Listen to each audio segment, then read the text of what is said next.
channel is supported by Truefire. Truefire is an online library of enough. You can get the Truefire All Access Pass for as cheap as they ever do it, the $99 thing. So just jump and do that if you're looking for the best price you can get Truefire All Access for. Okay, I got this really interesting email that John originally sent to another John, toneJONkie, who obviously sits on more or less the other side of the fence when it comes to this stuff. I think he personally feels like profiling is the way forward versus modeling. But I've kind of maintained for a while that I have reasons that I think that modeling is superior to profiling and capturing, at least in its current form. And in this video I wanted to explore that. So I'm going to do a tiny bit of playing here and then dive into what John's experience is, and I'll just talk about a couple of my feelings on this, because I thought maybe it'd be an interesting little concept. I was gigging fractal FM9 last night. The night before that I was using TONEX, so I've had like in 2 days, like, you know, back-to-back comparison of this actual thing, right?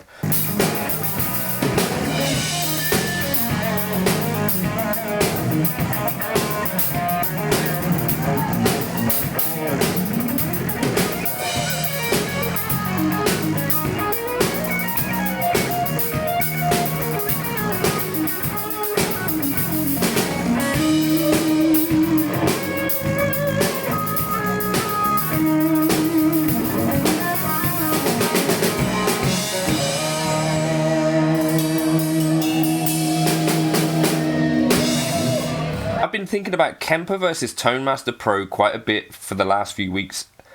I ended up writing him, this is toneJONkie, this email, apologies for the length, so I've sort of shortened it a little bit. I've been on Kemper for close to 10 years and my tones have always been great. Now, I would sort of maintain that those are not really your tones, most likely, right? Unless you're profiling your own amplifiers, then kind of what you're doing is using someone else's idea of what a tone should be, right? So Rhett did kind of say, like, if you're all using a modeler, you're all going to sound the same, and I kind of disagree with that. But if you're all using a profiler with the same profiles or a modeler with the same presets as everyone else, then there is a risk, right, that you are going to end up sounding the same. For context, I'm a praise and worship guy. A perspective I have that I wonder if a lot of folks share but don't want to admit. I'm definitely in this camp, personally. I'm not actually that aware of what various things sound like. I've never bought and sold and played through 100 different overdrive pedals. I've only ever owned like 2 or 3 physical amps. I never got to turn them up. My actual hands-on knowledge with what stuff sounds like is really, really low. Now, that's, I think, totally reflective of most of what my life is like. And even though I have bought and sold a lot of amps, in how many cases have I actually been able to get them to the kinds of volumes that you might be hearing on records and stuff like that in studios and in treated rooms?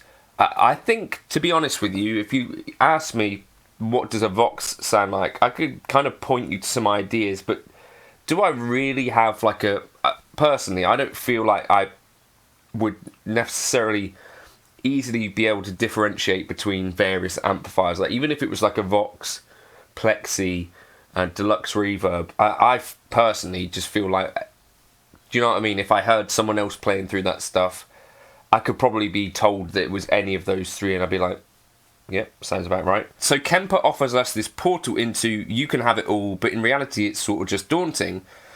He says, you even have tons of videos about how to dial in your Kemper tone and adjust a profile to get it just right. But I just think to myself as I watch those, just right according to what? It's not like I know what it's supposed to sound like. I just want something that sounds good. And I think this is kind of the good and the bad of profile and capture, right? Because if that, you already have a source tone ready to go, it's a super quick way to get something done and repeatable.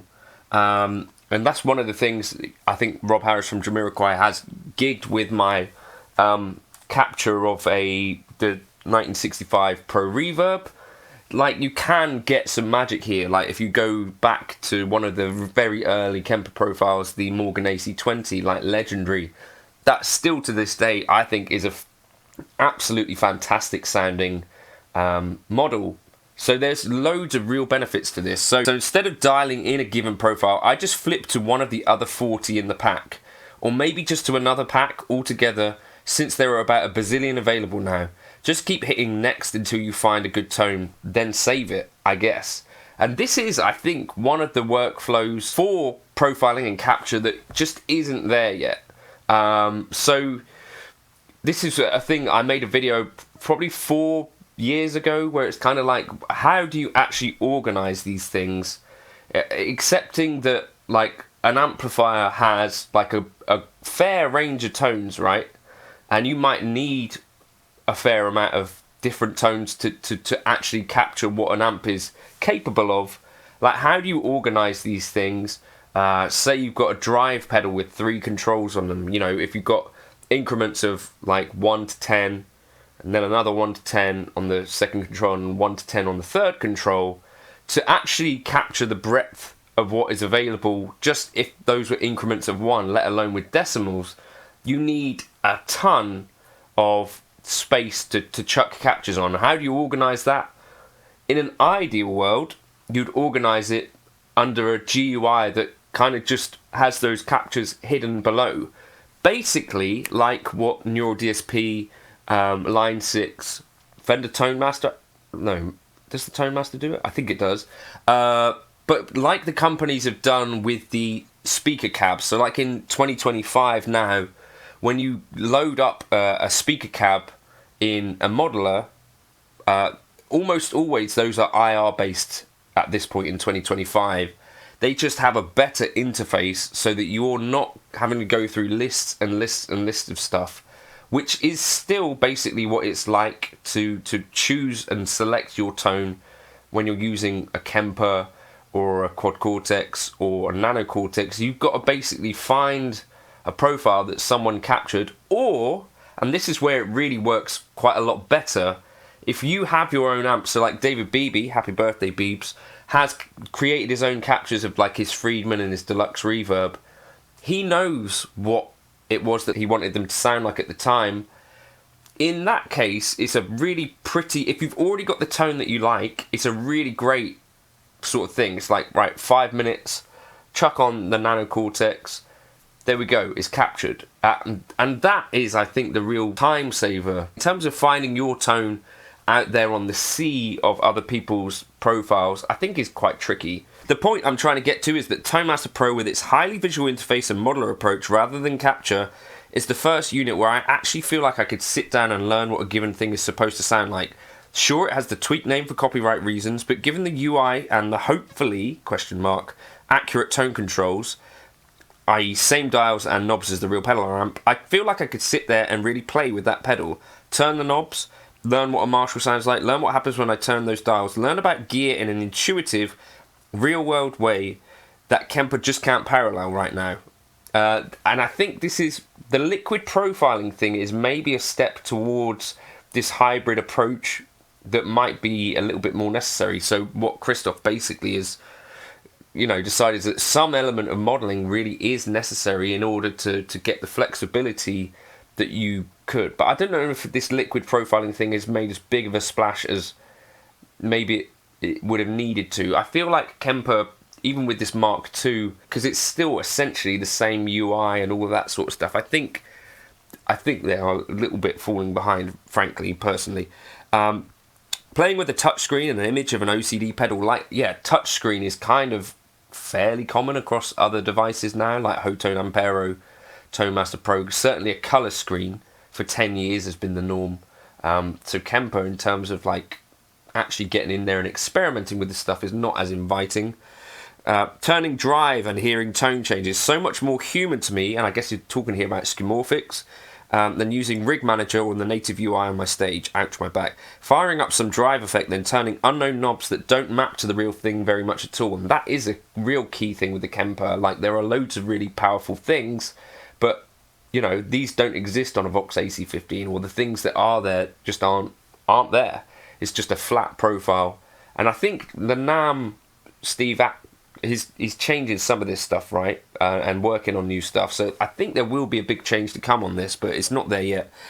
I don't know what I'm looking for. I just want to learn. I realise this isn't at all the same vein as the professional touring or nightly player. Those guys probably already know what they want. I would kind of even question that. I think actually we're probably all in a fairly similar boat in that I think you kind of want something to get the job done. But if you kind of get frustrated with what's happening with the Kemper, like I used to gig the Kemper, and I just found like I want something a bit different. Like they were my own profiles. I would try combining profiles. I tried dual amping stuff. I could do some really cool stuff at home, but actually gigging the thing, I was never really quite happy with it. And I think I know why now.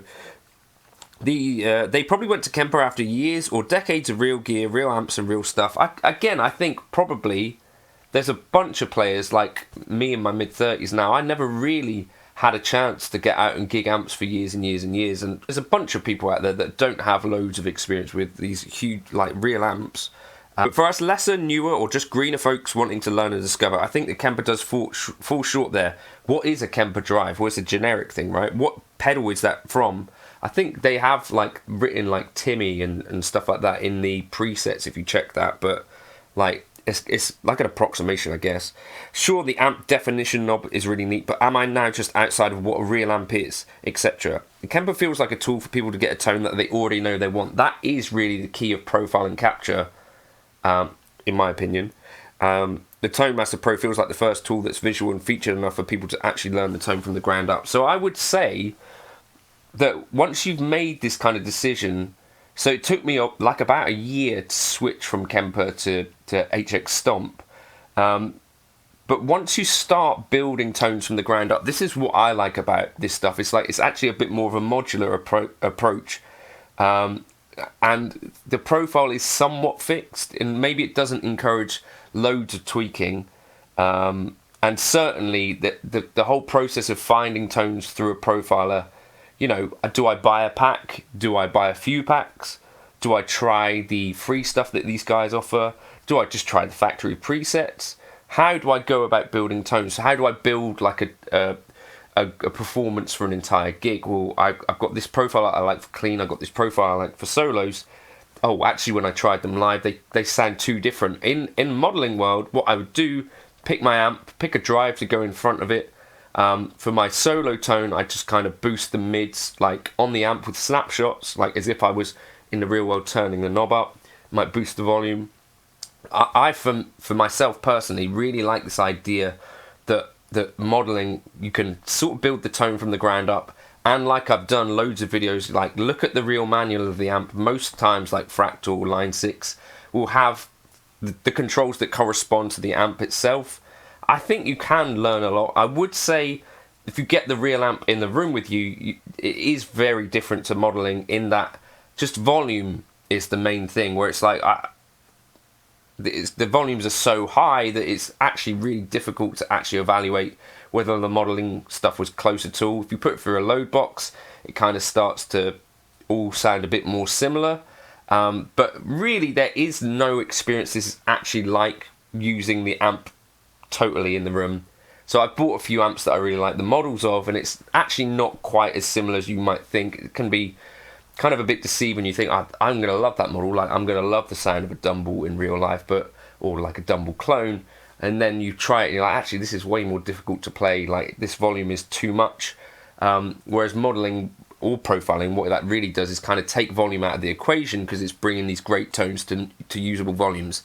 I would say that somewhere like the Quad Cortex, or like what I think is going to happen quite soon, is that most modelers will have both capabilities. When you're in a pinch or you've got a tone that you really love, using capture for that and going, right, that's a capture that I could be my lead tone. I think that's a really great way to jump from a tone into your modeling space or into your capture space and be able to quickly translate those tones. But personally, for me, I feel more in control when I'm building the preset from the ground up. I feel like I'm learning more. That's kind of me. And I also feel like it's a little bit easier to work with, rather than kind of scrolling through profiles. At some point, someone is going to change the whole way that we interface with capture and this stuff. It's got to happen, right? Because there's no way that it's going to continue being the case that you just scroll through lists and lists and lists of stuff. At some point, someone is going to map And I think they might have done this in some spaces already, where you kind of hide the captures behind, I mean like Neural DSP to some extent. I think their archetypes are somewhat capture based, I think.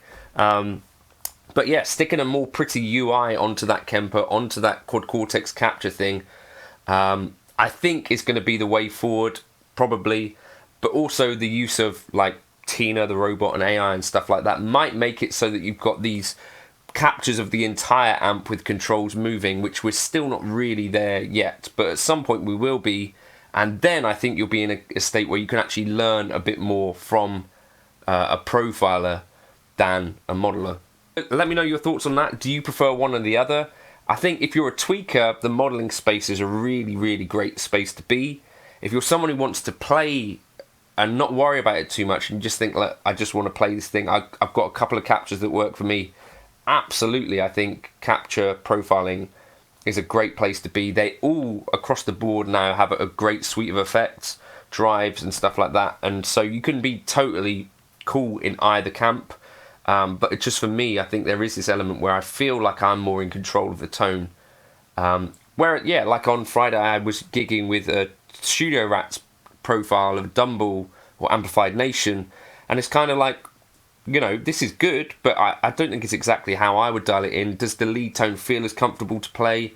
Then the next day I was playing the FM9 with a Dumble HRM model that I've dialed in, and it just feels like, right, well, that's exactly what I want it to feel like. When you get it right, it takes time to get there. There's a huge learning curve with modeling versus capture, which is kind of a little bit quicker and simpler in some regards.